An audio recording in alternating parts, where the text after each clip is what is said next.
Good afternoon, everyone, and welcome to the latest in the OptiLive webinar series. My name is Karen Cameron, CEO of the Ontario Public Transit Association, and it's my pleasure to have you join us today and to introduce our friends from QTRIC.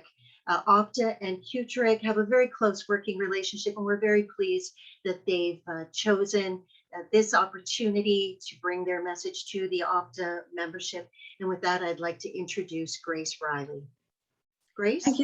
Thank you so much, Karen, for having us today. We really appreciate your time, and we appreciate everyone on the line joining us today. So if I haven't met you before, my name is Grace Riley. I lead government and public relations at the Canadian Urban Transit Research and Innovation Consortium, QTRIC for short.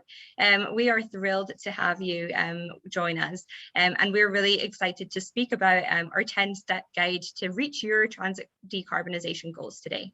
So our team today will take you through the 10 most important steps that we believe will help you reach your transit decarbonisation journey. So from feasibility analysis and feasibility studies to empirical analysis, we're going to share with you how proper planning can truly help you reach your decarbonisation goals faster and smarter. So with that, it's my pleasure to welcome today our President and CEO, Jospa Petronic, and Parvathy Pillai, our Program Manager of ZEB Consulting Services and Business Development.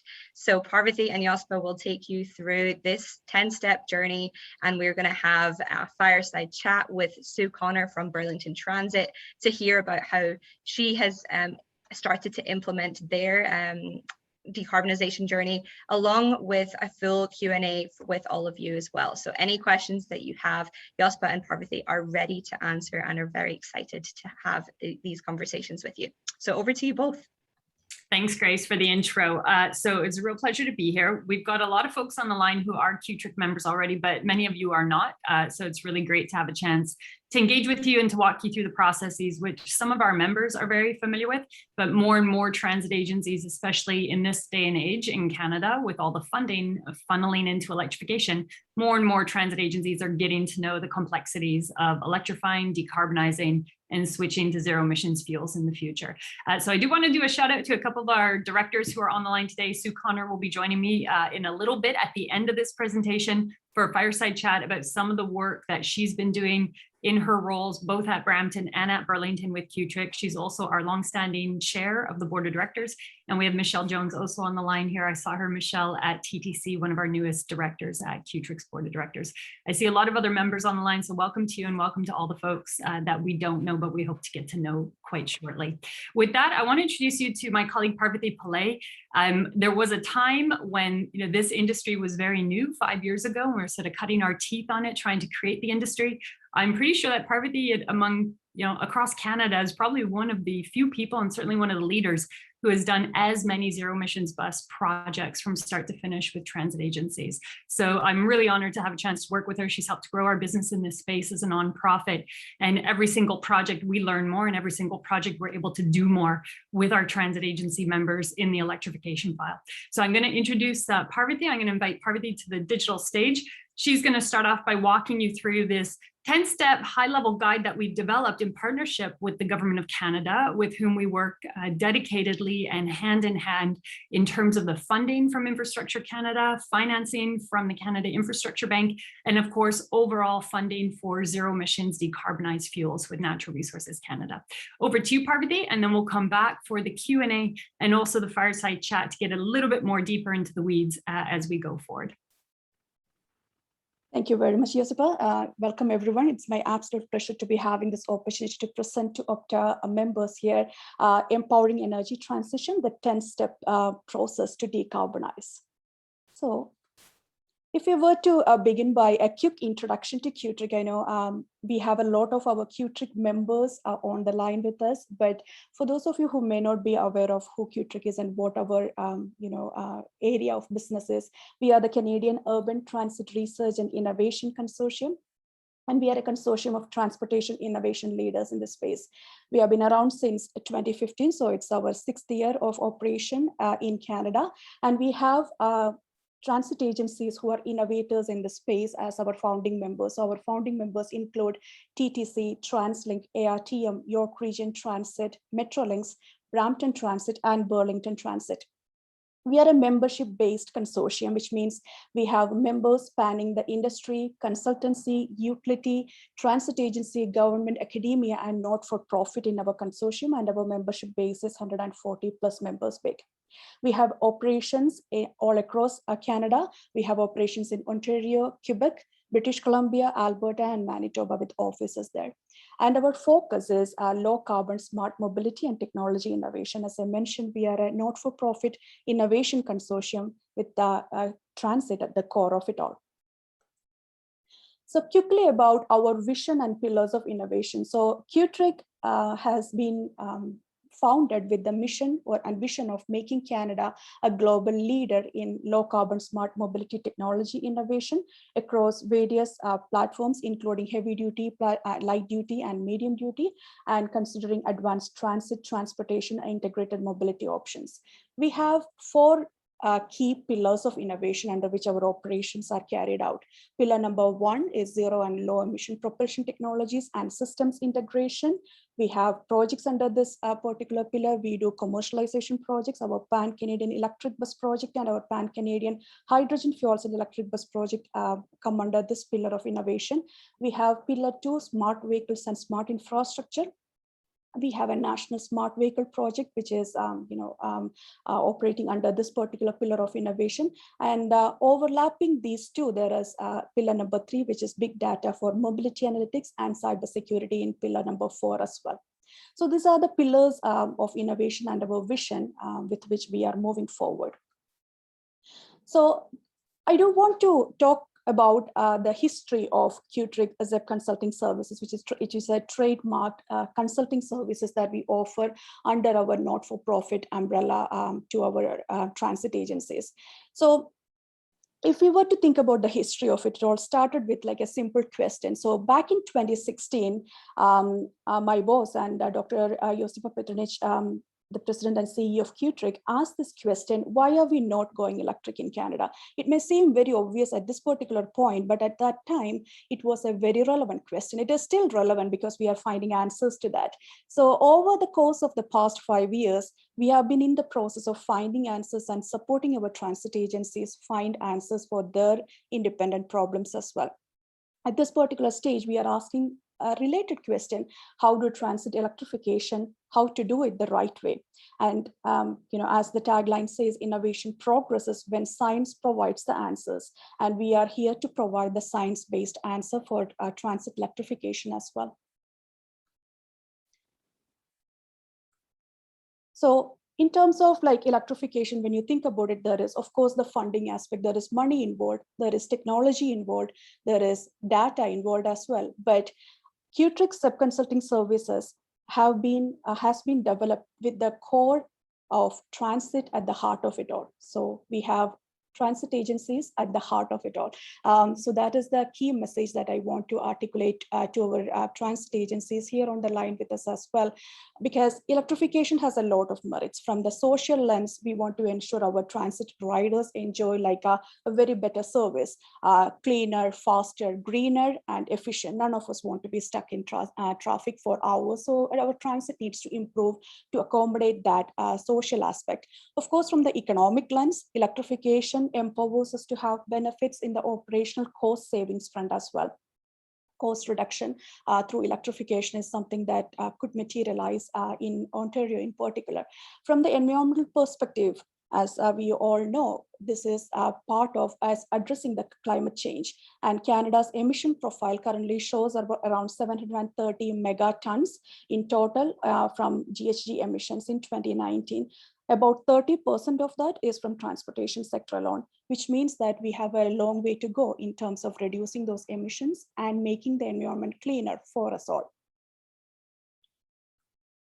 So what have we done? So I would come back to this slide at a later point, but I want to quickly articulate to our members here that we have been around for 5+ years. Qtrix Consulting Services has delivered services in a customized manner, spanning different steps in the electrification process, from establishing a strategic focus to empirical analysis, wherein we look at the data coming out from the already operational buses. All across the continent, basically. We are working currently with TTC, London Transit, Brampton Transit, and we have very good footprint in California as well in terms of the projects that we have done. And we are doing a lot of data analytics projects for TransLink, York Region Transit, and Brampton Transit as well. I would come back to this particular slide to explain a little bit further, but just wanted to share this particular snapshot of our projects in 2020, 2021 that we are completing or have already completed for Canada and the United States. So that brings me to this particular topic of what is Qtrix Consulting Services. When we do look at consulting services, we offer like a suite of services for our clients, spanning different areas, from the science, the technology, social aspects, environmental aspects, you name it. The suite of services include a different array of service delivery. So as we call it, on the right-hand side, you can see the donut of services that we offer, from the strategic focus setting exercise that we enable the transit agencies to understand what the purpose of electrification could be for them, what is the technology availability that they could leverage, what are the next steps that they need to do to progress in the pathway to electrify, to guide them to understand the importance of feasibility analysis as a technology feasibility solution, whether a given technology solution that is available in the market currently would enable them to solve their electrification problems, or would help them to meet the decarbonization goals, is what we can help them accomplish through the feasibility assessment. And we can guide them to go through a full implementation planning, as we are doing with some of our transit colleagues at this particular point as well, which involves an in-depth cost analysis. What are the costs involved? How much money are you expecting to spend at the capital expenditure level, at the operational expenditure level? What are the benefits involved? What is your ROI? What is your return on investment? What is your return on asset? What is the payback period by which you should be expecting to reap the benefits of electrification? What are the risks involved? There are financial risks, there are legal risks, there are political risks, social risks, you name it. A lot of risks are there, and we quantify and assess it all for our transit agencies. The needs analysis, so tying it all together to your strategic focus, wherein you are starting your electrification journey at, and ensuring that whatever science we do, the transit agency stays at the core of it and the heart of it, because transit agencies, you know the service better, you know the riders better, you know your community better. We are there to help you ensure you are delivering the fine service that you are continuing to deliver this, with the fossil fuel powered fleet with electrification in the future. So the needs analysis aspect is a critical one. Then after in implementation planning, we do help our transit agencies in the procurement process and conduct empirical analysis for them. So what I mean by empirical analysis is we can predict the performance through a feasibility study, but once the buses are out on the road, commissioned and out on the road, then you can collect the data from the operations of that buses through independent data loggers or the manufacturer provided data logos. That data needs to be analyzed by a neutral third-party entity so that you can see how your predictions are comparing with your real-life operations and adapt accordingly in your electrification planning. Otherwise, you wouldn't be able to extract the data and assess what you can do for the future in terms of rolling your fleet out in electrified transit. We do complete social equity analysis. So as I mentioned, it is the technological aspect of things, the economic aspect of things, the environmental aspect, but we also look at the social equity, the racial and social side of things as well in our analysis. The noise pollution, are we serving those areas that require a noise pollution reduction first in terms of our rollout, and the pandemic consideration analytics are also part of our full suite of deliveries of services. So on the left hand side, you can see a few key points listed as well.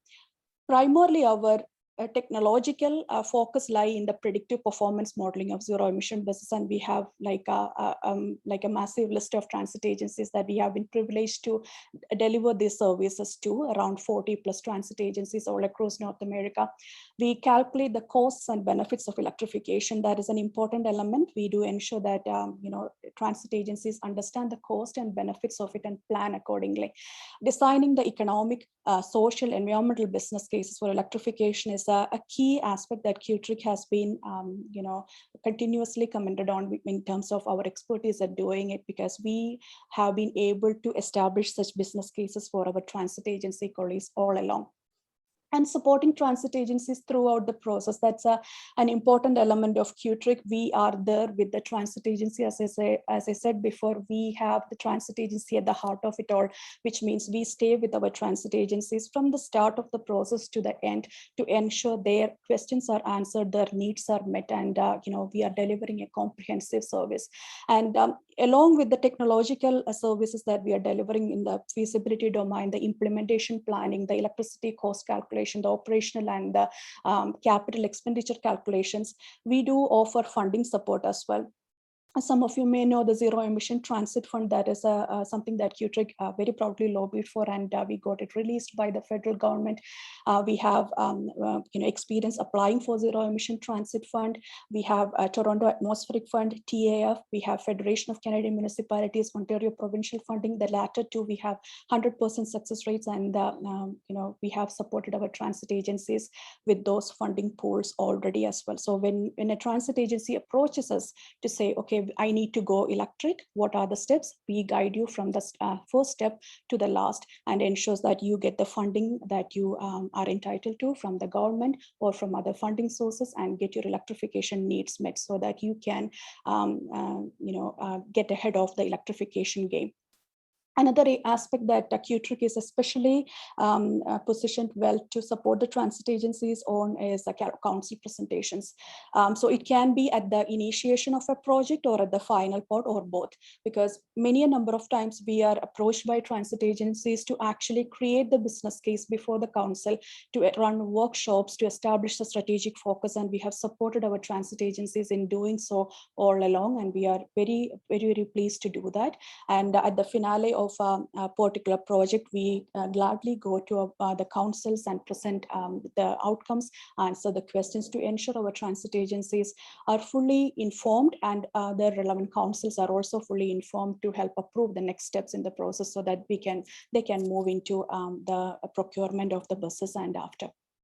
So that's the a quick snapshot of QTRIC's consulting services overall, what we are able to offer and what we have offered to help the transit agencies in this country and in North America in general. So the core of this particular presentation is the 10-step implementation planning, and Natural Resources Canada, NRCan, commissioned QTRIC to develop this process map to like a process diagram, which I would show in the next slide, because of our established prowess in the industry in doing this step for a number of years, during all these 10 steps for a number of years. So NRCan's project is nearing completion actually at this particular point, and I would show you the final map that we created in the next slide that goes along with the guidance document that we provide. But fundamentally, these are the 10 steps that we put forth as the major ones that any transit agency starting the process of electrification would need to consider and consult as they proceed. And this ensures like a successful electrification because it has been tested and proven multiple times. If we were to go through this one by one, there are 10 steps as you noted here. The first step is the strategic analysis, and I touched upon this a little bit in the past slide. Basically, we are enabling the starting point for electrification for transit agencies, and it can be sometimes transit agencies would know why they want to electrify. They have like a council resolution to go electric, or they want to meet the environmental needs that the community has, or they may be wanting to go to it for a combination of environmental and economic reasons as well. We can help establish that strategic focus, and we have helped agencies establish that focus before their councils as well. So that's a strategic analysis element of an electrification focus. That's actually the starting point for electrification. You need to understand why you are going electric, and we can help you establish that starting point. The next step, step 2, is a feasibility analysis. So once you establish a strategic focus, you want to go electric. The next step is to actually predictively model the performance of the available technology on your fleet. And this is particularly important because it's not an average case scenario that you can copy from elsewhere, because another transit agency has shown this many kilowatt hour of energy used per kilometer doesn't mean you would need to expend that much energy. You may need to expend more or less depending on your particular geographical region, your particular topography, the ruggedness of your roads, and the ridership that you would be having. So that a level of customized, specific predictive performance simulation is an integral part of any rollout process or implementation planning. Hence, our emphasis on that, and feasibility analysis is the second step, and I would discuss a little bit more about it in the upcoming slides. The third step the fourth and fifth, sixth steps are all part of an implementation process. So if a transit agency approaches us to do implementation planning, we would consider steps 3, 4, 5, and 6 in one package and offer it to them along with advanced feasibility analysis, because the cost analysis, benefits analysis, risk and needs analysis go hand in hand. There are like very strong interconnections between all of them. In terms of cost analysis, we are looking at capital costs, operational costs, maintenance cost, refurbishment, replacement costs involved, total cost of ownership, the facility modification costs, to name a few in terms of cost analysis. The benefits analysis, we would be looking at the economic benefits. What are the financial merits that this particular electrification pathway would bring to a particular transit agency? There are, of course, environmental benefits that can be captured through a life cycle emission assessment, NLCA. There are social benefits and political benefits that you need to consider, and benefits analysis would capture it all for the transit agency and compare it with the cost so that you can see what the cost benefit ratio is like, what is your expected ROI, ROA, etc. are. The risk analysis is a big one because you need to plan for operational challenges and opportunities. So the fact of the matter is, when a transit agency rolls their fleet out in electrified fleet, they would need to plan for a lot of risks. Some of those risks would materialize as issues and you would need to combat them, which means the risk analysis that incorporates strong mitigation plans around like different aspects of risk in a multi-tiered manner is critical for a transit agency, and it can include operational challenges and opportunities as well. So positive and negative risk analysis. Labor considerations are part of risk assessment. Political risks, funding risks are all part of a risk analysis because government change, funding program cancellation are all part of the risk management that a transit agency would need to plan for. And a neutral third party, not-for-profit consortium like QTRIC offering consulting services, we would capture it all for the transit agency because we have the agency's best interest at the core of it all. So we would ensure the risk analysis is done very profoundly for the agency, which is an important consideration. The needs analysis. There are a lot of needs that the transit agency would identify throughout the process, and the implementation planning process would identify for them from the costs and benefits and risks as well. So there would be funding and financing needs that need to be evaluated and assessed, the employee staff training needs, the on-site requirements, the facility modification, the infrastructure installation, how much of a schedule modification or optimization you would need to do, how much of a block modification or a change that you need to undertake, the vehicle infrastructure, facility maintenance costs are all needs that you need to plan for. Sometimes you need to retrofit your facility big time. Sometimes you may need to construct a new facility itself to accommodate electrification. That all can be considered and evaluated when we look at the cost benefits risk along with the feasibility assessment. The city town planning and real estate considerations are also a big one. These are all part of the needs analysis. So you may see how I am bringing all 4 of those components together because they are so interconnected. After the implementation planning is done, which ends with the needs assessment along with benefits, cost and risks and advanced feasibility, Then we provide the report to transit agencies on the implementation and rollout, which they can use to plan their procurement. And QTRIC supports our transit agencies in procurement planning as well. In procurement, we would be looking at the procurement and deployment of zero emission buses and the associated infrastructure. It is important to consider like fleet integration, because you are welcoming like a new mode of transportation in terms of electrified transport to your fleet, which was primarily operating on fossil fuel powered technology for the most part. So there is that fixed mixed fleet consideration that you need to plan for, the warranty considerations involved when you are doing the procurement, the manufacturer support services, what kind of support services you would need and how long can the manufacturer support you, and the commissioning and testing period as well. So all of those would form part of the procurement planning process that QTRIC supports our agencies under. Once the buses are out on the road, the commissioning and testing period is cleared and the buses are out in revenue service, then we start the empirical data analytics process, which is an important element because, as I mentioned previously, when you deploy these assets, you need to know how they are performing. And for that, you need to collect data. So you can equip those vehicles and your chargers with third-party neutral logos or the manufacturer provided logos. We will recommend both so that you can collect the data, compare it, and assess it against your prediction. So this is where the feasibility assessment, wherein you predictively simulated the performance of the assets, come in handy, because you know, based on the predictions, these are the estimated performance metrics that you are expecting from your assets. From the empirical data analytics, you see the real-time data and you assess that data to see how your predictions are mapping on with the real-time operations. And what kind of manufacturer promises are getting met in terms of your performance, what are the unprecedented risks that you are experiencing. So this is where your risk analysis would come in handy. Okay, you had planned for this particular risk and the mitigation is already planned, so that you can go back and correct it and then move on with your service delivery uninterrupted. So that's the reason the empirical data analytics is very important. And more importantly, you wouldn't be like doing a full fleet overhaul overnight based on your implementation planning. You would be doing that in batches.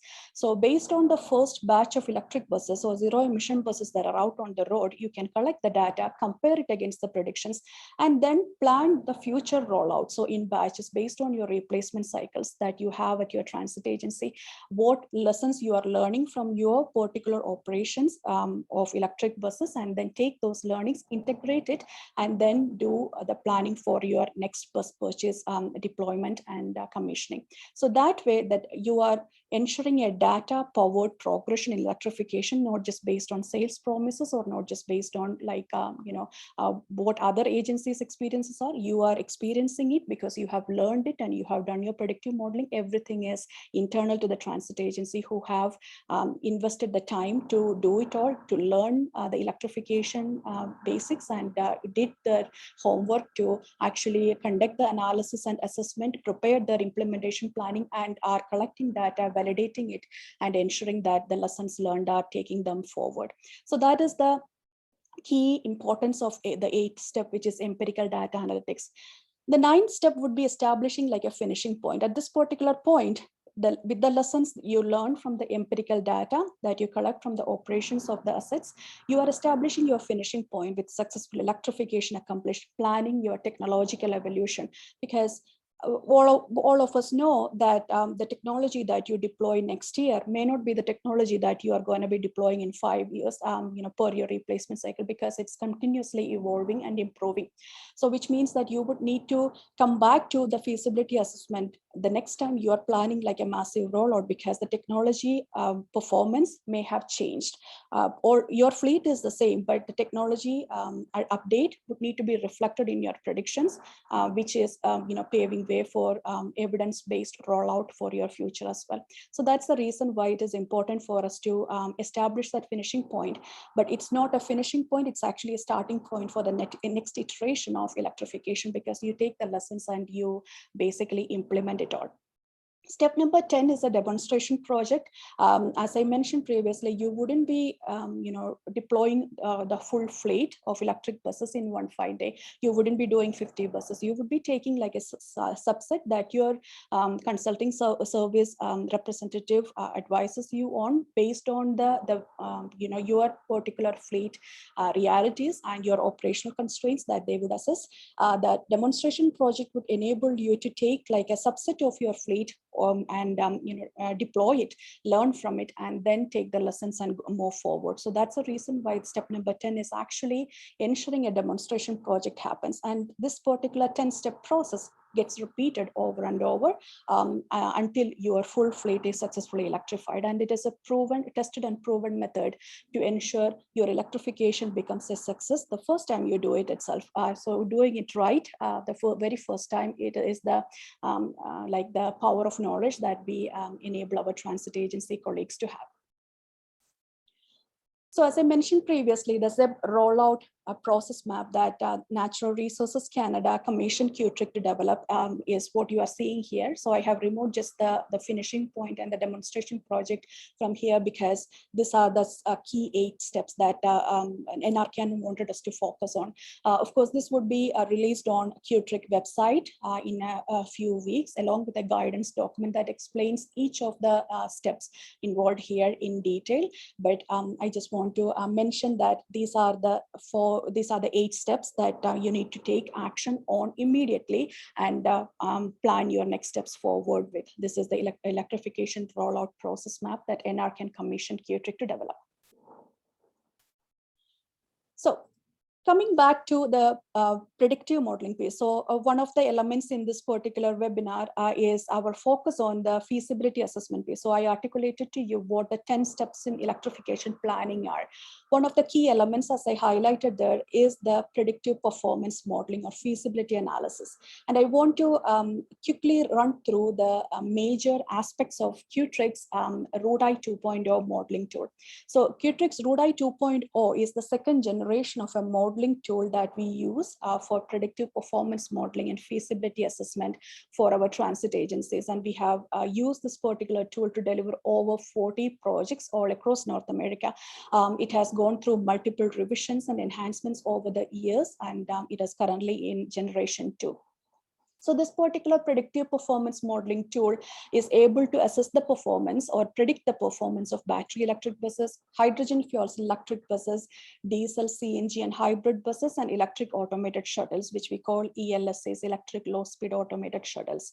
So if we go through the key highlights of this particular performance modeling tool, it can predictively assess the zero emission bus or AV shuttle energy consumption. So this is an important element. When you operate your diesel fleet, you know how much diesel you consume, but when you operate your electric fleet, you need to understand how much electricity would you be requiring, how much power would you be requiring. And the predictive performance modeling enables the transit agency to understand the power requirements, the energy requirements that your fleet would have. And this is an important consideration because we always recommend and we actually make sure to engage the utility, who is the power provider for the transit agency who is undertaking the study, to the study like early on, because they are going to be the power providers who should be working very closely with the transit agency to ensure they are aware what a particular transit agency would be accessing the grid for in the next few years in terms of accessing energy from the grid. So basically that is the reason why we engage the local utility very early in the process. We calculate the actual electricity costs in local jurisdictions. So this speaks to the point that I just mentioned. By engaging the local utility, you would be getting the actual electricity prices that you are expected to pay at the start of your electrification process or throughout the process. The reason is we work with the local utility to collect the rates that would be applicable to you to ensure your energy consumption in kilowatt hours. We would tell you this many megawatt hour of energy you would be requiring, but we wouldn't stop there. We would actually translate that to costs that you would incur in terms of how much electricity bill you would need to pay, and engage the local utility, ensure they vet the results that we produce before we present them to the agency to ensure they they are in approval. Okay, if this agency is going to be accessing this much power, this is likely their cost going to be. So we work with the agency and the local utility to calculate the actual cost. They are not average cost, they are actual costs as well. We predict the state of charge of the battery on board the bus. This is an important consideration, particularly when the transit agency is planning to do, say, depot only charging.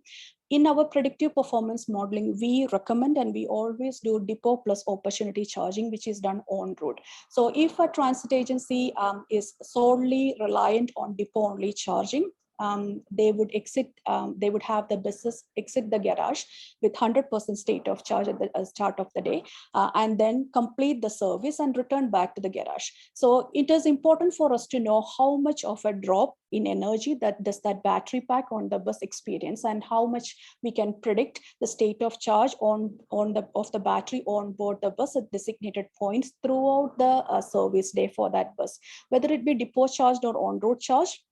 It's important to do that prediction. But if it is depot charge in particular, it enables us to see whether you would run out of power during the service day, and your bus would be out of power somewhere during the service day and would not be able to come back to the depot on its own.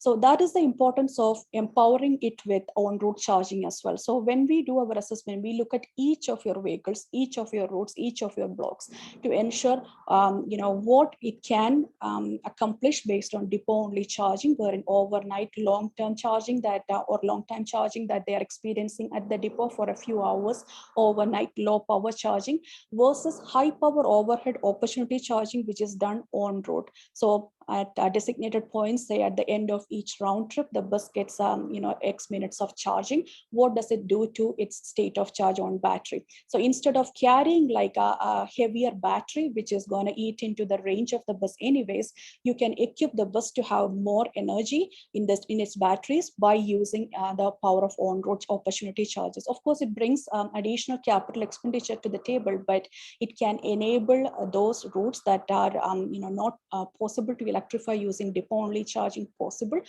by using on-road charging. And we would predict the state of charge of the bus in both cases. That's the beauty of it. Whether it be a depot only charging, whether it be depot plus on-route charging, we would predict the state of charge of the battery on board the bus at each point and ensure the transit agency is not stuck with a battery that goes below the threshold power levels, multiple times during the day, that it reduces the battery longevity, which means you would need to replace the battery sooner rather than later. So we would make the recommendation based on the best practices and based on the industry standards to ensure you wouldn't be stuck with an unnecessary or avoidable battery replacement sooner rather than later. So we would ensure to optimize your interest as a transit agency at the core of it all, and make the assessments in terms of our predictive modeling to ensure the balance of depot plus opportunity charging is accomplished. So that's the prediction of the state of charge of the battery on board the bus. That is the reason why it's important. We predict the performance success rate. So this is speaking to the state of charge element as well. We would tell you exactly what percentage of your fleet can be successfully electrified using a particular technology that is available in the market. So you look at a particular bus with a particular battery capacity on board. With depot only charging, can you accomplish your entire fleet electrification? Can you accomplish it with a few minutes of on-road charging during the service day? We would tell the predict performance success rates for each of your vehicles, for each of your blocks, in very sophisticated and detailed manner.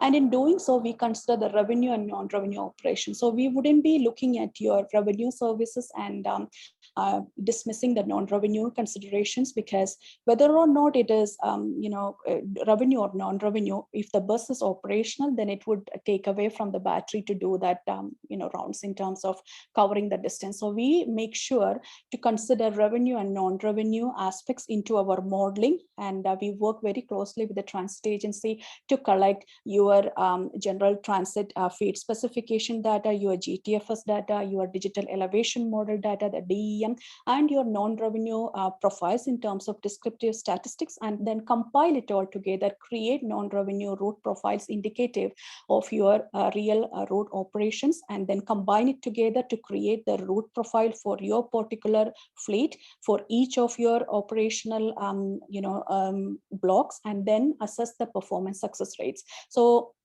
this is not like an average scenario. This is very specific and very customized to your particular operational reality, and predict the performance success rates. And we do conduct downtime assessments in terms of like recovery times or amount of time that your services have between them, to assess how much time could be available for battery electric bus charging or fuel cell electric bus refueling. And we do scheduling optimization and assessment as well. And as I mentioned previously, we have the service of the transit agency at the core of it all, which means that we would design a schedule that minimizes service disruption for you. So that is the core point of our work. We minimize the labor on the transit agency, we minimize the burden, we ensure the service delivery is uninterrupted, and we make sure the technology movement that you're having, the transition to a new technology is not like causing a turbulence in your service deliveries. The recommendation for BEB, FCEB, ELSA, enabling you to make the selection based on the science is something that we do regularly as a part of our predictive performance modeling, locating optimal locations for opportunity charges and fueling stations. So as I mentioned previously, we do recommend a combination of depot plus opportunity charging in our assessment. Most of the time, in my experience, almost all the transit agencies, 99% of them required on-road charging to complement depot charging to ensure successful electrification for their entire fleet. Otherwise, they would be left out of power during the service day somewhere. So when talking about like the opportunity charges, where do you position them? What can you use to find that ideal location? We would do that for you in terms of locating the optimal locations for installing the opportunity charges. As a part of our implementation planning, we would inspect the sites. We would make sure to inspect all elements involved to propose or to recommend a particular site for installing opportunity charges, which are capitally intensive and laborious to do as well. The calculating GHG reductions, the actual GHG reductions from zero emission buses, comparing them with fossil fuel sources is part of our environmental business casing for the transit agency. In the implementation planning, we do a full life cycle emission assessment. In predictive performance modeling, we do the actual GHG reductions based on the amount of energy you would be utilizing. So as you know, there are no tailpipe emissions for the zero emission buses that we are talking about here, the battery electric buses or hydrogen fuel cell buses. But depending on how clean the electricity is, there would be emissions that are part of operating electric fleet as well. We would calculate that. We would compare it with what your diesel counterparts are doing and ensure you have a solid environmental business case based on the jurisdiction that you are in as well. In Ontario, our grid is pretty clean, so we would be anticipating fairly good amount of GHG emission reductions. Assessing the suitability for a route, block, or vehicles for electrification. So we, as I mentioned, we are very scientific and very precise in our modeling outcomes, as our transit agencies have come back to validate it as well. And we would be basically reporting back the suitability of a particular block or a vehicle or a route for electrification, given the technology that we are evaluating it with. And sometimes this would mean that we would make recommendations like you would need to redesign your block. This block cannot be successfully electrified for these reasons. It would run out of power.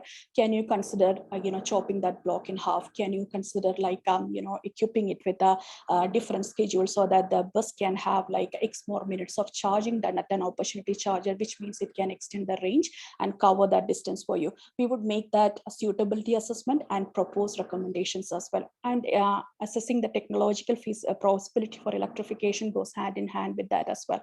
So as I mentioned, we are doing all of these services and have delivered all these services to our transit agencies, and we are considered the most precise because we use more than a dozen variables that we have shared with the federal government as well. And the tool has been refined and revised over multiple generations. And transit agencies, more importantly, come back to us and continuously validate that, okay, the real life operations are, more or less in line with our predictions perfectly, predictions are perfectly matching. And we are a very comprehensive service delivery team, which means transit agencies continuously report back stating how our modeling has enabled them to plan for all of the things that could go right and wrong in electrification, that they have a lot of electrification confidence due to the service that QTRIC has delivered as well. And that has enabled them to accelerate in the process of electrification. It's a game changer service that they have benefited from. This is something that we have heard back from our transit agencies, and we are rated high in our customer satisfaction service as well. And we offer the scientific, neutral, technical guidance to our transit agencies, employing the different elements, the social, the environmental, and all of those, keeping only the science at the core, with the transit agency at the heart of it, because we are a not-for-profit. There are no profit motives involved in our business delivery here. So we ensure our transit agencies' interests are best served, and our customer satisfaction survey results speak the same in high volume. So really quickly on the modeling methodology. So I mentioned in the previous slide the different aspects of modeling, the characteristics and the features that predictive performance modeling can do for you. So I just wanted to take a few minutes here to explain how it all works, the methodology. So as I mentioned, RUDAI is the trademarked tool that we use for predictive performance modeling. The tool is currently in its second generation. There are 4 facets or 4 aspects to this particular tool, and we operate on a finish to start modeling methodology in our analysis overall. The first element that we start with is a GIS modeling. So the geospatial modeling that considers the GTFS data, general transit feed specification data, the DEM data, the digital elevation model data, along with the ridership, the transit schedule, the traffic scenarios. All of those are considered to create indicative route profiles, considering your revenue profiles as well as your non-revenue profiles, to generate geospatial outputs in tabular format that gets fed into the next phase of our assessment, which is the duty cycle generation. So when we do predictive performance modeling, what we do is we offer like a spectrum of possibilities before our transit agencies. So we wouldn't say this is the way your transit agency is going to perform, because we cannot guarantee this is the way your transit agency is going to perform on a one fine day, because it varies with the ridership that you would be experiencing, the weather conditions the bus would be operating under.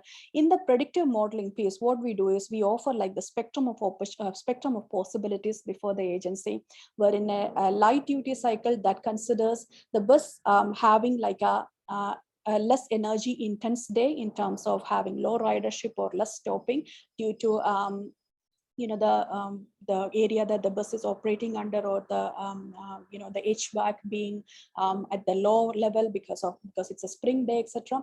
So those kind of things are considered in the low to medium range, whereas the heavy duty case considers your bus climbing up with full passengers, your HVAC is turned on, and it's a snowy day and you are experiencing the worst energy consumption.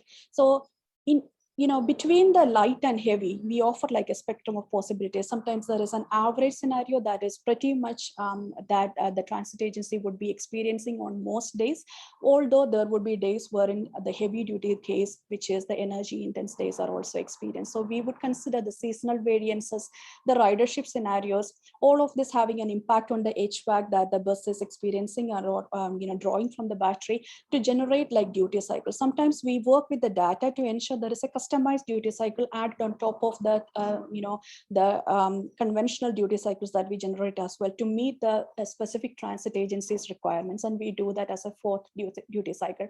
All of these are done to ensure our transit agencies see the spectrum of possibilities that their buses would be operating under, which means they are prepared for like the best case scenario, the worst case scenario, and anything in between, which means everything is covered and they are ready for electrification when the results are out.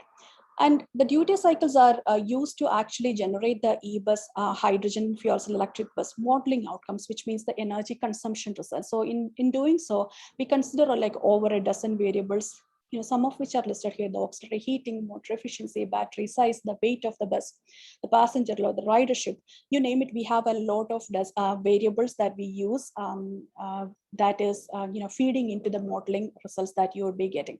And the modeling results would show like the energy consumption, the hydrogen consumption, the expected fuel economy, how many kilowatt hour of energy are you expending per kilometer for this particular route, how much energy are you expending, what is your expected monthly energy demand, what is your monthly electricity bill, what is the ROI that you can expect from this particular technology innovation, etc. So all of those are part of the electric and hydrogen bus modeling, and we consider like several variables in doing our assessment. In an association with that, we consider the charging and schedule analysis as well. That is where we say, okay, this many kilowatt hour of energy is what you're requiring.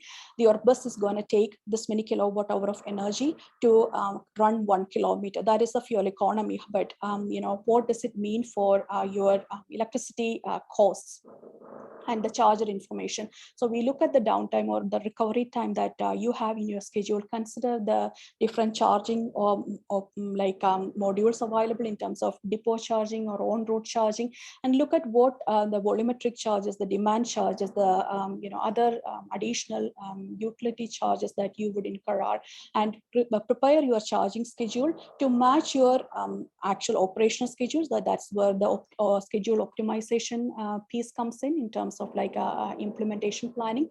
But in our modeling, we do look at the charging schedule and analysis, look at the downtime, and see what the cost of electricity would be if you were to charge your buses this way at the depot as well as on road. So those are the 4 key aspects of like ROADI 2.0 modeling in terms of methodology. Now I would explain the depot only charging and the on-road charging once again here, although I talked about it in the previous slide here. So in the case of depot only charging, the schematic here is meant to explain what the actual mode of operation is. At the start of the day, the bus which has benefited from overnight charging at the depot exits the garage with a state of charge of more or less 100% on board, and it completes its trips during the day. It collects passengers, it does its stops, and completes its service day during the day and comes back to the garage. During the day, as you can see, the green bars in the battery drops continuously because the bus as it operates is expending energy, and it is taking it away from the battery capacity or the battery on board. At the end of the day, the bus would come back to the garage. In this particular case, we are envisioning that the bus would have ample battery capacity to come back to the garage.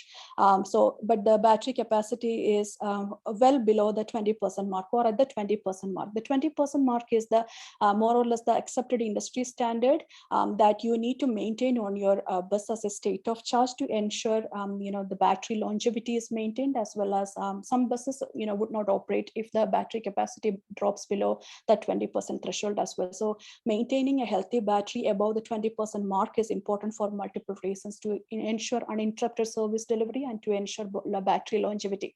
In this particular case, we can see the bus is coming back to the garage with a diminished battery, and it is going to be plugging into the grid at the depot and accessing the electricity for the purpose of getting recharged. In the case of on-road charging, what happens is the same bus exits out of the garage, but all throughout its service day, it is getting multiple opportunities to be recharged using an opportunity charger. What that means is you can see the battery capacity is actually increased throughout its journey, and it is coming back to the garage with a lot more charge than the depot charged bus was having. Which this means that the fact of the matter is the bus is not going to be plugging into the charger at the depot all at the same time. If you are just reliant on depot charging, then you would be getting multiple buses, almost like all your buses having the need to plug back at your depot for charging purpose, which would shoot up the demand charges as well. In this particular case, you are getting the service delivery done and your bus is returning back to the garage, not requiring as much charge to as much power to recharge it, because it is retaining a lot of charge in itself through the opportunity charges. This would have like cost implications as well in terms of how the local utility works, and the demand charges, the volumetric charges, etc. as well. So in most cases, the opportunity charging could enable you to save more money in the operational cost because of the lower demand charges it places on the system. So now I do want to talk about the predictive modeling outcomes for 3 transit agencies here. As I mentioned, we have like a very large footprint in North America. We have done multiple transit agencies, predictive performance modeling, and 3 agencies results are just shown here for comparative purposes.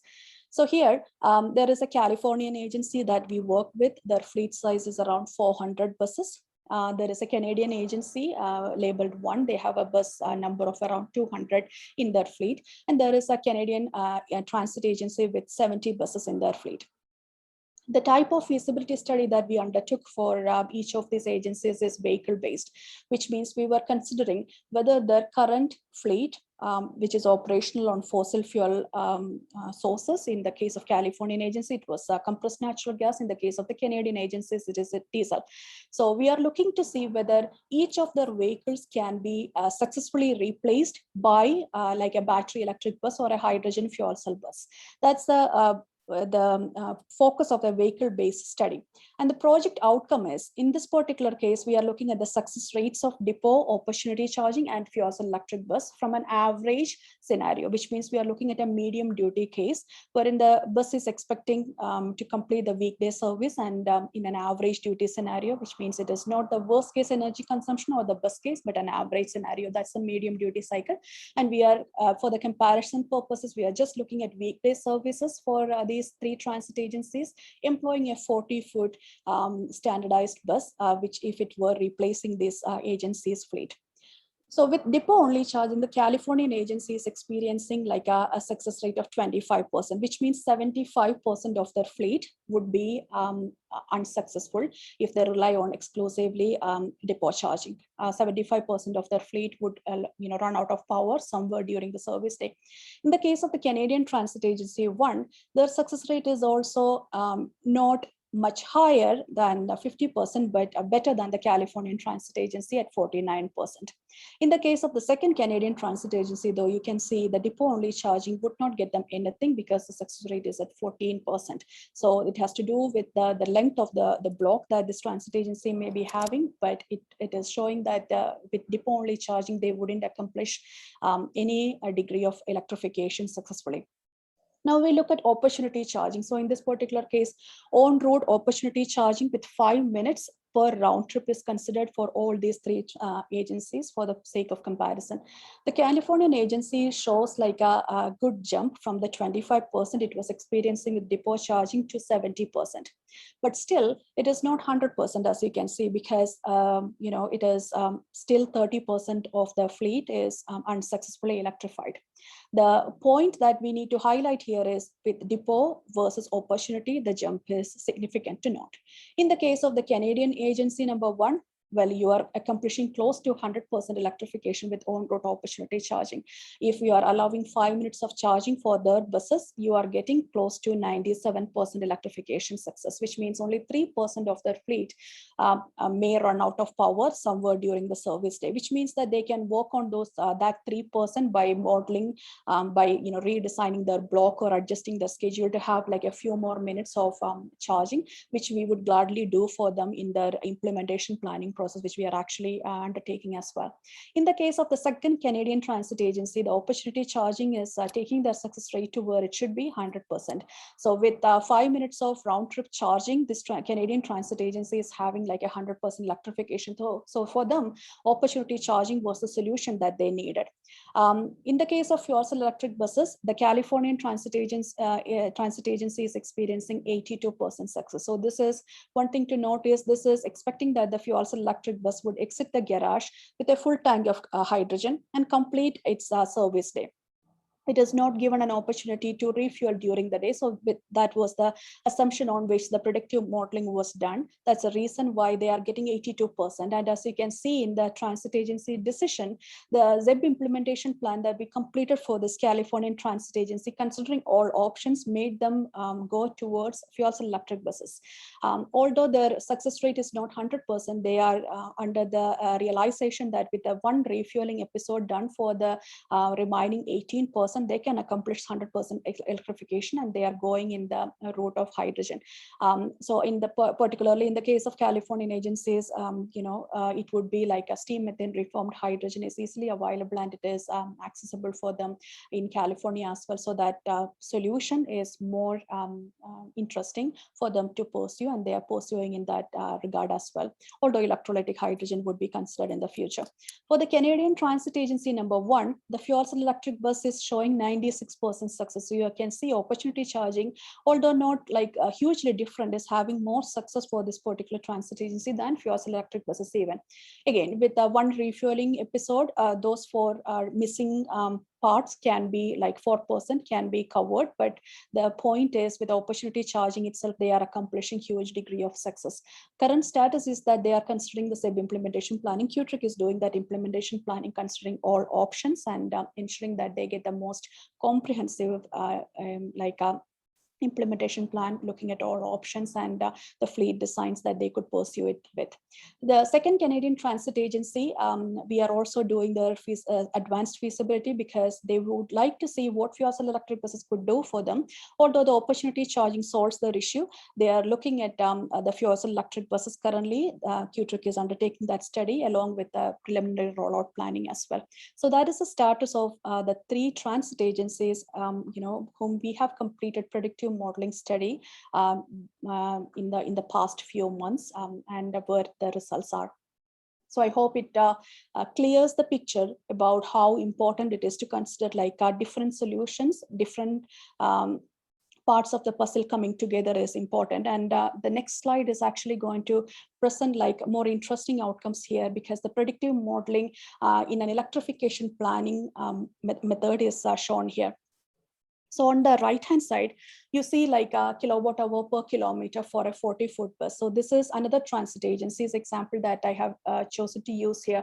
If you're using a 40-footer bus for this particular transit agency, in the medium duty, you are expending around 1.75 kilowatt hour per kilometer of energy, which means on a typical weekday, if they are having like a very light utilization, low ridership, like a spring day, not much HVAC is drawn, they should be okay with drawing 1.3 kilowatt hour of energy from their battery per the kilometer that they are covering in this particular transit agency's area.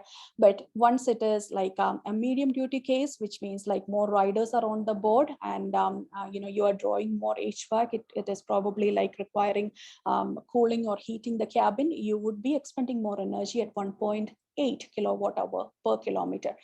If, however, you are climbing up a hill with full passenger capacity on board and you are drawing the maximum from the HVAC, your battery is going to be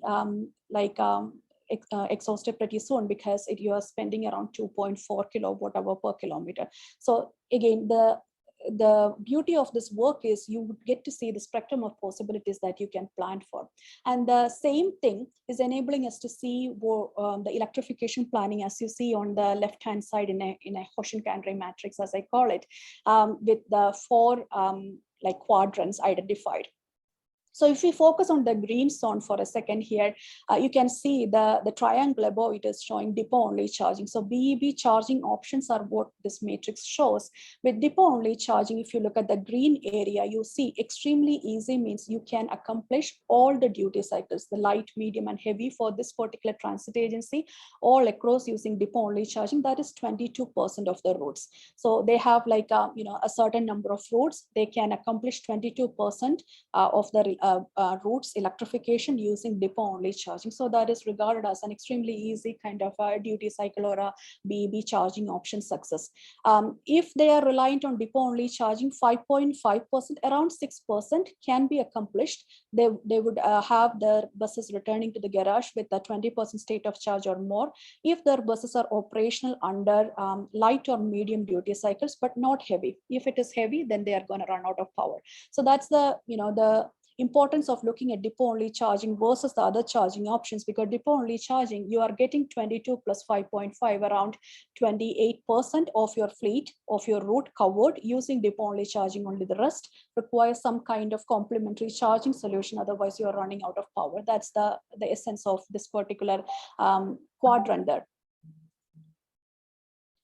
And the depot plus opportunity charging in the reasonable scale, we are looking at the all duty cycles 42%. If they are equipped with opportunity charging, you can accomplish success rate with 42% with opportunity charging with 5 minutes per round trip. Even if you are equipping it with opportunity charging, 28% of the fleet would be having difficulty accomplishing electrification if it is across the heavy duty platform, heavy duty cycle case. There is like the extremely challenging group as well with depot and opportunity charging, because all duty cycles except medium and heavy would be extremely challenging for this 2.5%. But you can see like the overall around 98% is accomplishing electrification successfully using depot plus opportunity charging in various degrees. Of course, we have given all the details to this particular transit agency as well, so they know exactly which routes we are talking about here and what they need to do to adapt accordingly to meet those electrification requirements. But this is the essence of electrification planning. So just coming back to it now, I believe, based on the presentation, you would see why it is so important to go through this process step by step, because everything has like its own merits in ensuring that, we are tying different pieces together to ensure you have like a seamless electrification planning process done. So what am I articulating here in this particular slide with the success mantra? Again, the transit agency's fleet and community knowledge is yours. Like I value that greatly, and QTRIC values that greatly, because you know your fleet the best, you know your transit agencies the best, the community that you're serving the best. We combine that knowledge, so we ensure our transit agency colleagues are equal participants in this particular process, ensure your voices are heard, your concerns are addressed, your needs are met, and we bring the neutral scientific support that is empirically validated, because as I mentioned previously, we don't just not only predict, we look at what is the data coming from operations all across the continent and continuously see that, okay, our results, our predictions are pretty much in line or on like, on the point, because we are not even like 0.1% different in most cases. So which means that neutral scientific support that is empirically validated, when we combine that with your transit agencies, fleet and community knowledge, we are instilling electrification confidence in our transit agencies and ensuring successful decarbonization.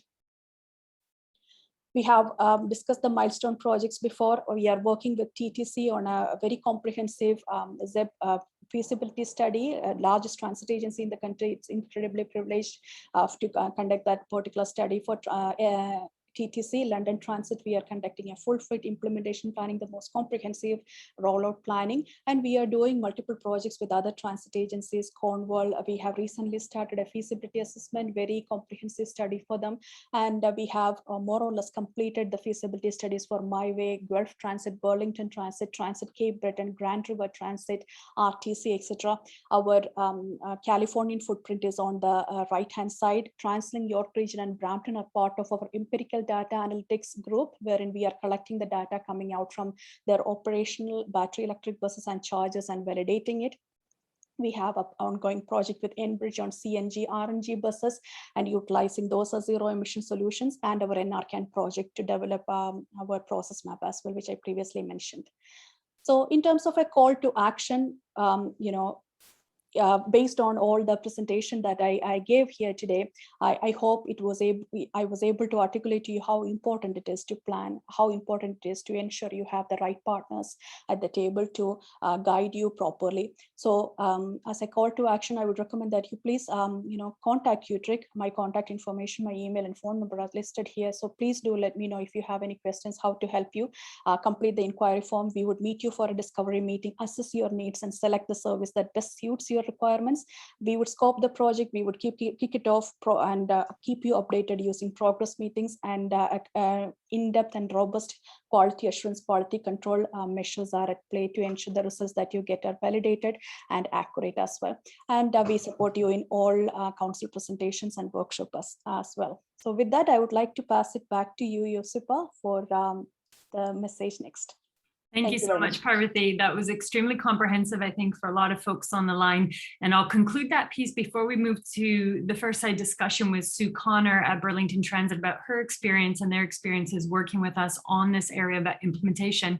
I'll conclude by noting when you do go into federal funding as a transit agency now to ask for capital or feasibility funding, you are asked for a whole list of variables, and those variables are what the Canada Infrastructure Bank and Infrastructure Canada are going to assess every application on. Those are the variables we provided to the federal government last year, which we also provided this year and got lobbied into the program itself. So when you go through this process with RUDI or Cloud Transit, and we do that work with you, you can rest secure as a transit agency knowing that the variables we provide to you are the exact variables that the federal government is assessing for its capital funding program. So with that as a segue, I want to thank you, Parvati, for your detailed insight. I'm going to ask you to stay on the line because we have some questions coming up shortly, but we are going to also flag the fact we have our Smart Rail conference coming up. And the reason we're flagging this, it's our annual Smart Rail conference, but a large component of this conference is dedicated to bus electrification. And that is because if you have done this modeling work with us or you are part of the GTHA, you are Burlington Transit or Oakville or Durham or Hamilton, any of those areas, let alone Toronto, Mississauga, York Region, then you back onto the Metrolinx backbone. And it's very clear that those Metrolinx rail stations are going to be critical electrification cluster zones for high power charging for transit. So there's panels and sessions dedicated to that. And I'll be talking to Phil Verster at this conference about that directly. It's a big critical component for us. I'll be talking to Councillor Jay Robinson from City of Toronto. She is the Toronto Transit Commission Chair about that issue as well. And then of course, we'll be talking to several other ministers about that. We've got a few there, including Caroline Mulroney. So insofar as you are in that community looking at how could VIA stations or Metrolinx stations support charging for your transit agency, you're probably going to want to attend at least those panels. And knowing that not everybody on the line is a QTRIC member, and some of you are, but you may want to send an extra person to that conference, or maybe you're the member designate, but you can't attend. If you use this code here, OptaRail 2021, it has a 24-hour marker on it. We have a certain number of seats we put aside for the next 24 hours. So if you're on the call, you use that, you should be able to get a free ticket. So you can allocate it to yourself or anybody at your company. And we've marked Opta members and QTRIC members as the ones that can use that code. So if you try to send it outside the Opta membership, it probably won't work, but it has a 24-hour window to it. With that, I'm going to turn to my colleague Grace because we have a little commercial to show you some of the insights into that rail conference. And then we're going to pull up Sue Connor, who is General Manager at Burlington Transit and Chair of QTRIC. Over to you, Grace.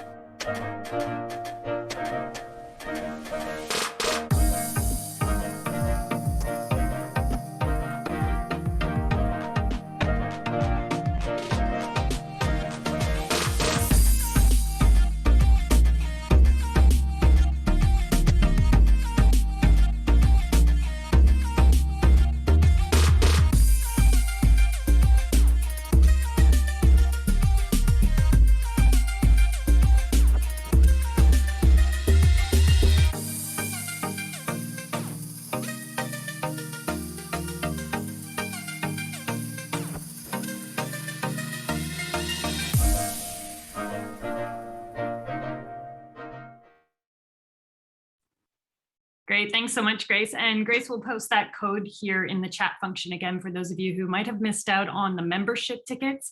If you are a QTRIC member, or the early bird tickets, or if you're a director and you haven't got your ticket yet, a director on the board of directors of QTRIC, or certainly at Opta, we will make sure to get you a ticket for your staff. So with that, we're going to turn to our colleague, Sue Connor, and bring her on the digital stage.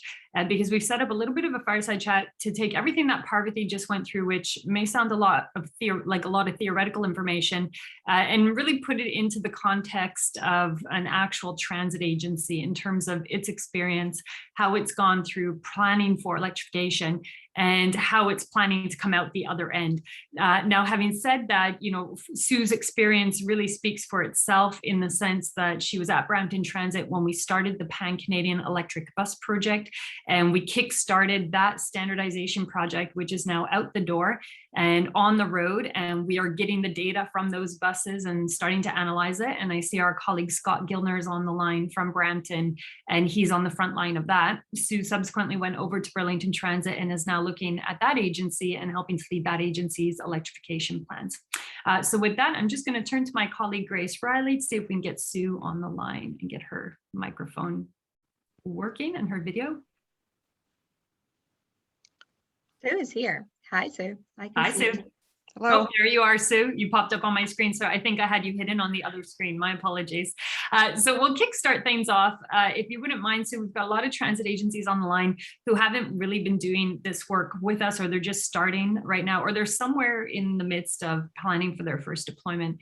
So I'm going to turn to you, Sue, if you want to tell us a little bit about what Burlington is doing, and also if you could maybe explain a bit about why it's important for a small or mid-sized agency like Burlington to develop a roadmap for electrification with an organization like QTRIC. Well, I can start off by saying when we first started looking at electrification in Brampton, when I was there, we quickly realized how complex it was. And so for a small system like Burlington, where I am now, that makes it even overwhelming for a small transit system with a very small technical staff.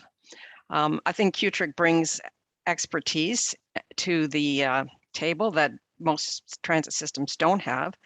And I think it's important to note that as a nonprofit, QTRIC doesn't have anything to gain. Sorry about that slip in the word, but QTRIC has nothing to gain in terms of the recommendations. And I think just the presentation itself that Parvathy just went through will show you how complex and how detailed. And every time I get feedback when people have attended a session like this, it's, oh my gosh, like I'd never realized things were so complicated, but these guys seem to know what they're talking about. So I think, also as a not-for-profit, there's a certain amount of transparency that QTRIC offers that, is really good for a transit agency. I have sole source work in Burlington with QTRIC and have never had any questions. The rationale is there why QTRIC is the right partner to do this work. So I think those are things that are very important, and I'd be happy to talk to anybody offline that wants to connect with me in terms of my experience in using QTRIC to do this work. I appreciate that, Sue. And I mean, obviously you're the chair of the board of QTRIC and I'm the president and CEO, and we do get questions once in a while saying like, what is the difference with a nonprofit? And the difference ultimately is that no matter what we recommend, or also even the cost of doing the work, we don't benefit financially. So I don't benefit financially, my team doesn't benefit financially. And that's really important, I think, to make sure that we have that transparent break-even relationship with the transit agencies that are also nonprofit. So I think a couple of the transit agencies and folks online have also posed us questions about, well, what have you learned from this? And so I'll turn it to you, Sue, for an agency the size of Burlington, which is much smaller than Brampton, having gone through the first feasibility study with us and the outcomes showing you the success rates and the failure rates of electrification with depot-only charging. Can you describe essentially what you've learned from that first round of modeling at Burlington and how it may have changed your plans for electrification? Well, the main thing we've learned is that we would have to have on-street chargers in place to really optimize the system, which is good because that's a clear thing that was identified in the work that we've done so far. That being said, I think also it's a good recommendation to look at a small deployment. So we're looking at a possible deployment about 8 buses which is approximately 10% of our fleet, but I would highly recommend anybody, they don't look at more than that for a first pilot to test the waters.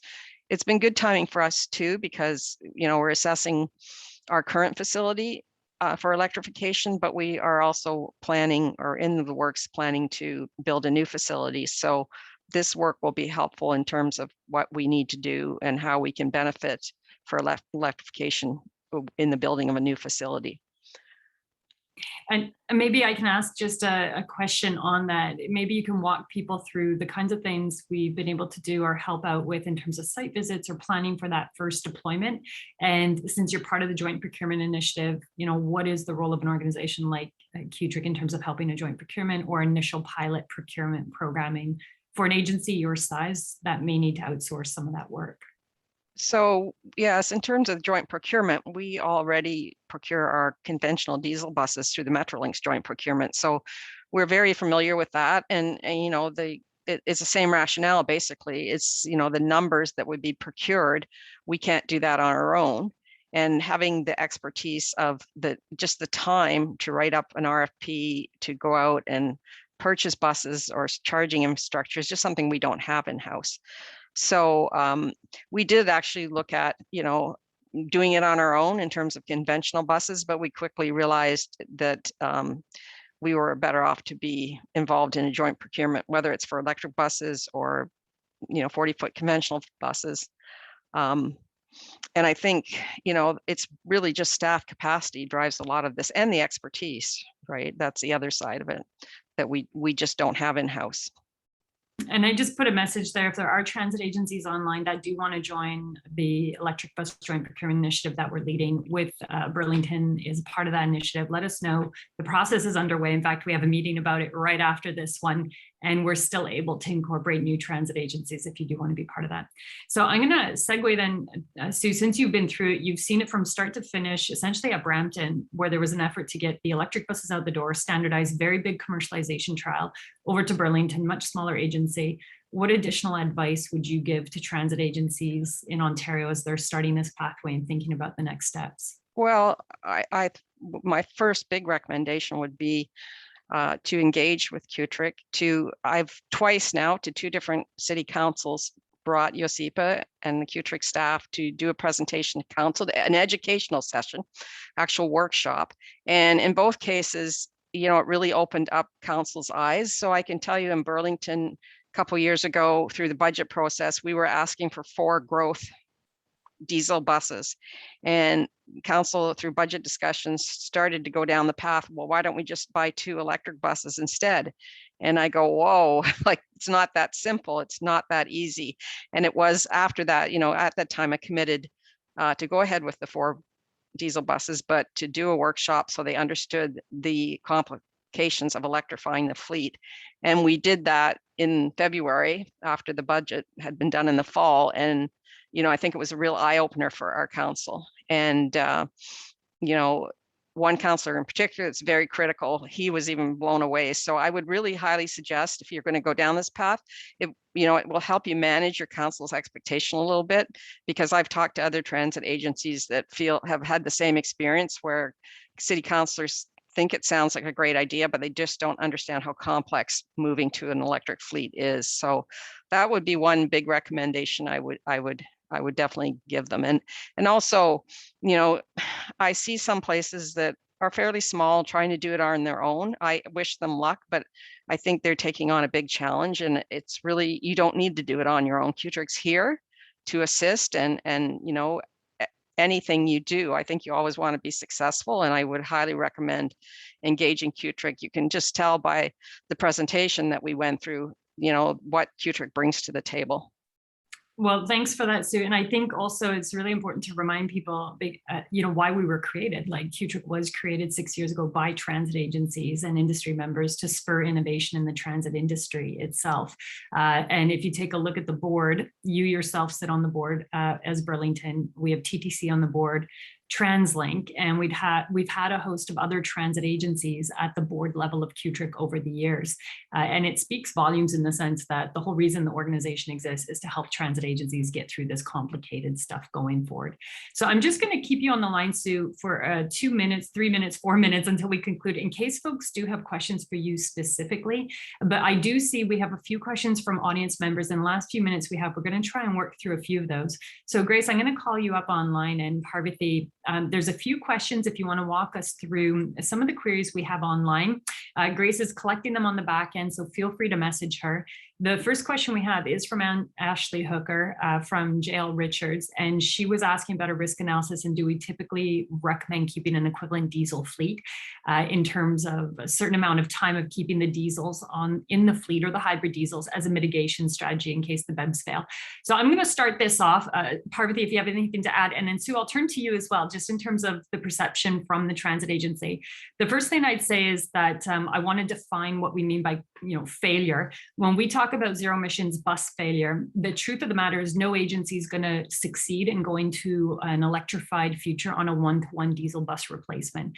We haven't seen it in any of the modeling or any of the empirical deployments. It just doesn't exist. Now, the closest we've started to see is 1.1 to 1.2 replacement ratio, in the sense that you need to grow your fleet by 10 to 20%. We've also seen it a lot higher. So again, depends on your local conditions, but that's not necessarily a failure. It's a system overhaul consideration. So if you're going to need extra buses, you either have more buses and more drivers, or bigger battery packs, or more charging capacity, or more minutes to charge while the vehicles are en route. So I would say first, defining what we mean by failure is a critical element. The second thing is, if we're looking at hydrogen fuel cell buses, we have seen the success factor go a lot higher. So we have seen as close as a 1 diesel to 1.05 fuel cell bus replacement ratio. And that means that you really are only increasing your fleet by 5% roughly in order to fully electrify with fuel cell buses. We've also seen a higher ratio there, again, depending on your conditions. So I want to reiterate that there's no such thing as necessarily like a ZEB failure per se, because there's no such thing as a one-to-one diesel bus replacement right now with electrified technology. You can get closer or further away depending on how much charging, how many minutes to refuel during the day if needed, what your routes look like, what your blocks look like, and how many extra drivers you're willing to accommodate. So having said all that, and knowing that not one agency is going to go all electric overnight, what we do recommend, Ashley, and what we do work through in our implementation planning is the phased approach. So over the next 10 to 15 years, how many buses do you start with? As Sue said, a small pilot. What do you move to in year 1, year 2, year 3, year 4, year 5? And what do you move to in year 10 and year 15 as you get to a decarbonized target? Some agencies have a target of, must be zero emissions by 2040. So then we work backward as to what has to happen now to get to that goal. And that means that there will always be, for the next 5 to 10 to 15 years, some of your hybrids or diesels in operation. In a couple cases, especially the larger agencies across the country, it's very likely going to be a battery electric fuel cell bus mix, just by the laws of physics. So that is a longer answer to your short question, Ashley, but it's a really interesting one. Parvathy, is there anything you want to add there? I think you covered it all, Josipa. I think the replacement ratio is not something that we can predict just by looking at the fleet. We do need to do our in-depth predictive modeling to do that. But speaking the specific question on, it is more about sometimes the electrification confidence as well. We speak to agencies, and agencies would be highlighting that we can keep the diesel buses in reserve in case BEVs fail, etc. But that is more of a perception rather than a scientific reality, as Josipa articulated. But part of a rollout planning is actually maintaining a mixed fleet as well. So you need to have the ability to maintain like the diesel powered fleet along with the battery electric and the hydrogen fuel cell fleet for a period of time until your replacement cycles and your rollout planning align and you get the fully electrified fleet. But it is more of a perception rather than an empirical reality. Yeah, and that relates to your question from Craig Cook at the City of Oakville, where Craig, you asked, are we modeling based on diesel bus replacement 1:5 or 1:2, 2:1 ratio? What I'd say about that is that's the backward, like that's the wrong way to go about doing it. We do it organically and empirically upward, which is what we say to agencies. Don't assume a replacement ratio, model your blocks, do the actual block work to see what the laws of physics say your replacement ratio will necessarily need to be. Because you might wish it to be 1.3, but the laws of physics say it's going to be 1.4. So do it organically bottom up, and then you can work towards what that replacement ratio should look like. So to conclude, and then I'll turn to Karen. Sue, is there anything you want to add there about that grand question, since councillors have probably asked you, as many folks have, you know, how fast can we get to zero emissions? Is it tomorrow, and how many diesels do we need to keep in the fleet? Well, yeah, I have been asked that and haven't really given a definitive answer. I think, you know, until we go through a pilot project, we really don't know. And it also very much for a small municipality like us depends on funding. But, you know, CUTRIC has also helped us with acquiring some funding to do some of the studying work we've done. So I think that you know, the expertise you bring to the table will also help municipalities, you know, lobby for funding and actually, you know, fill out applications and support for future funding from upper levels of government.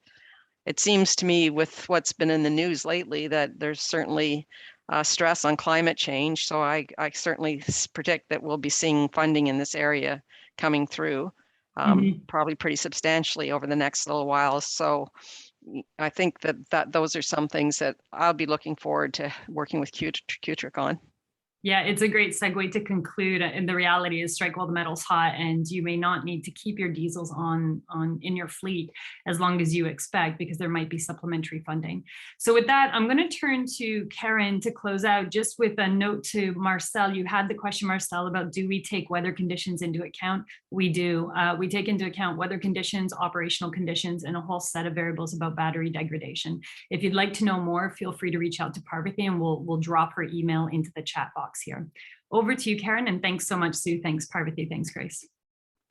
Thank you, everyone, and thank you to CUTRIC for using the Opta Live webinar series to bring this session to the Opta membership. Again, Opta and CUTRIC work very closely together. They participate on our Zero Emission Bus Committee, and we couldn't do the work that we're doing without having them in place. So thank you to those leaders who 5, 6, 7 years ago had the vision to bring CUTRIC to this challenge.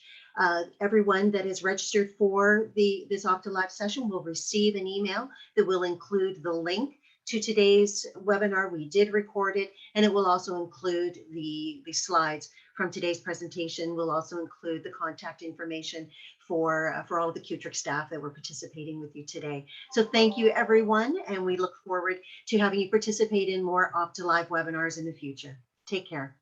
Thank you, everyone. Thanks, everyone. Thank you, everyone.